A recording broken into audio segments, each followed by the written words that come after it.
This is Eric J coming at you with street news. No, we ain't professional and neither is this story. So look, 37-year-old Crystal Matthews have been charged with first-degree murder and felony child abuse in the death of her 9-year-old son, Zamari Chance. So look, according to the reports, a hotel guest had called 911 saying that they heard a physical disturbance taking place on the third floor of the hotel. It was like this repetitive thud, on the floor. But then when I muted my TV, that's when I started hearing mumbled cries for help, the 911 caller said.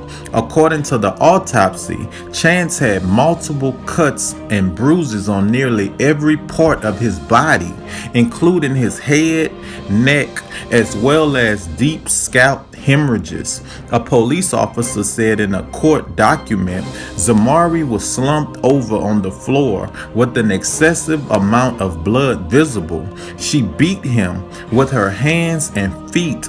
A police spokesman said she stomped on him. The exam said his death appeared to be caused by asphyxiation, whether by strangulation, smothering, compression of the torso, or any combination thereof.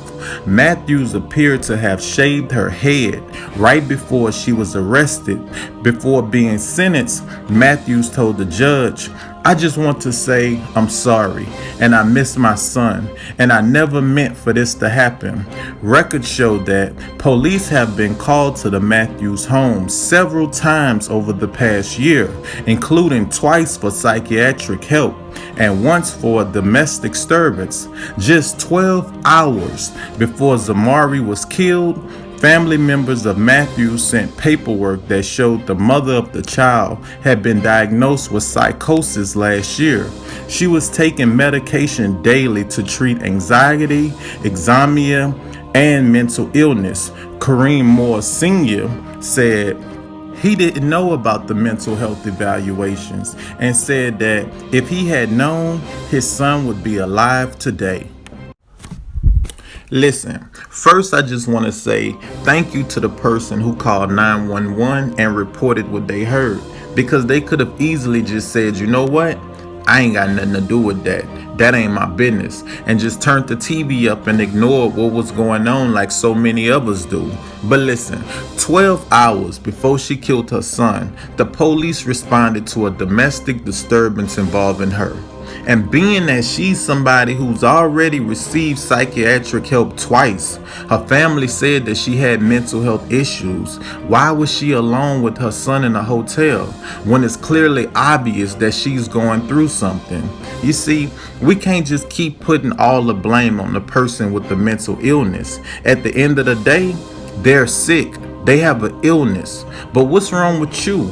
If you could come on TV and do an interview and talk about how this person suffered from this and that, then you should also be the person that notifies someone when that person is not taking their medication, especially if you know that that person have kids living with them. Those kids' life is in danger.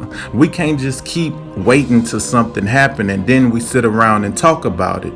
Listen, love is an action. It's not just words. If you love me and you see me on a route that's going to lead me to an early demise, I don't expect you to say something when it's over and done. I expect you to say something or do something now. I love you. Again, it's more than words. It's action. And to the baby's father, I don't think it'd be fair for anyone to blame you and say that you should have known better. But what I will ask you is this: why you didn't know about her mental health issues? Her whole family knew about her issues. It's documented that she have mental health issues. In my opinion, you did know. But what you didn't know was she would take it this far.